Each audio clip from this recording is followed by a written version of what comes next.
اور اسی آیت کی ابتدا میں یہ لفظ کل ہے. اللہ نے فرمایا کل، کہہ دیجئے، فرما دیجئے. اے اللہ، اگر تو خود فرماتا بات تو تب بھی درست تھی. اگر یہ لفظ کل نہ ہوتا، ان کنتم تحبون اللہ فاتبعونی یحببکم اللہ، اگر اللہ کریم فرما دیتا تو بات تو تب بھی درست تھی. لیکن اللہ نے فرمایا اے محبوب قل، اے محبوب آپ فرما دیجئے. اس لیے کہ اللہ کریم یہ چاہتے تھے کہ اے محبوب تیری اتباع، تیری پیروی، تیری نسبت، تیری محبت اور میں رب کی محبت اگر یہ لوگ حاصل کرنا چاہتے ہیں تو اس کا ذکر بھی تیری زبان سے سنوں، اس کا ذکر بھی تیری زبان سے سنوں. مشہور و معروف قرآن کی آیت ہے قل هو اللہ احد، سورت ہے یہ چھوٹی سورت اخلاص. قل هو اللہ احد اللہ الصمد لم یلد ولم یولد ولم یکن لہ کفوا احد. اب اس سورت کی ابتدا میں بھی اللہ کریم نے کل فرمایا، کل ذکر کیا، فرمایا قل هو اللہ احد. اے محبوب فرما دیجئے هو اللہ احد، وہ اللہ ایک ہے. اگر اللہ کریم یہ لفظ کل نہ فرماتا تبھی اللہ ایک تھا. اگر اللہ کریم یہ فرماتا ان اللہ احد، میں اللہ ایک ہوں، بات تب بھی درست تھی. یہ لفظ سے کل ذکر کرنے کی حکمت کیا تھی؟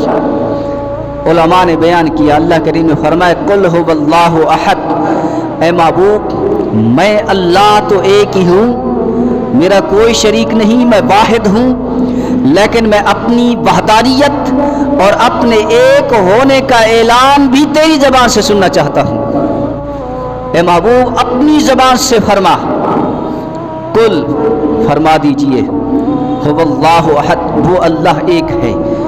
اے محبوب میں اپنی وحدانیت کا اعلان، میں اپنی وحدانیت کا ذکر تیری زبان سے سننا چاہتا ہوں. ذکر میرا ہو، زبان تیری ہو، تعریف میری ہو، زبان تیری ہو. میں اپنی وحدانیت کا اعلان بھی تیری زبان سے سننا چاہتا ہوں. تو قرآن کے اندر ان الفاظوں کے ذکر کا کوئی سبب ہے، کوئی حکمت ہے، کوئی وجہ ہے.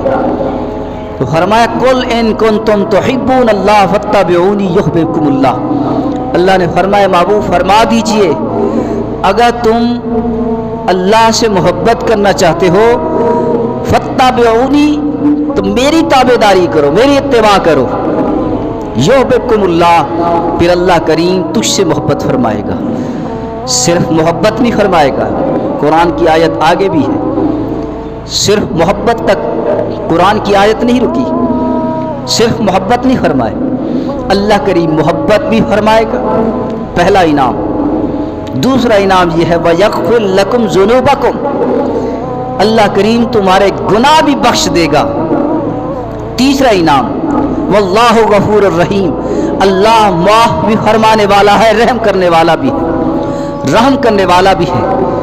یہ انعام، تین انعام قرآن کی اسی آیت کے اندر ہے.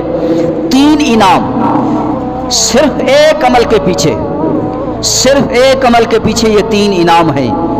وہ ایک عمل کیا ہے؟ اتباع مصطفیٰ، اتباع رسول، محبت رسول. اور محبت رسول، رسول اللہ صلی اللہ علیہ وآلہ وسلم سے محبت کی نشانی ایک یہ بھی ہے، ایک نشانی عرض کر رہا ہوں. حضور سے محبت کی بہت ساری نشانیاں ہیں. رسول اللہ صلی اللہ علیہ وسلم سے محبت کرنے کی بہت ساری علامتیں ہیں، بہت ساری نشانیاں ہیں. صرف ایک نشانی عرض کر رہا ہوں کہ رسول اللہ صلی اللہ علیہ وسلم سے محبت کی ایک نشانی یہ بھی ہے کہ جسے حضور سے محبت ہوگی وہ حضور کی سنتوں پر عمل کرے گا، حضور کی سنتوں پر عمل کرے گا. آقا کریم صلی اللہ علیہ وسلم کی ہر ادا پر اور ہر عمل پر غور کرے گا. یہ محبت رسول میں سے ایک نشانی ہے. فرمایا ان کنتم تحبون اللہ فاتبعونی یحببکم اللہ، صرف حضور کی اتباع کرو، صرف حضور کی اتباع کرو، اللہ کی محبت بھی حاصل ہوگی، گناہ بھی معاف ہو جائیں گے، اور اللہ کریم مزید کرم نوازی بھی فرمائے گا۔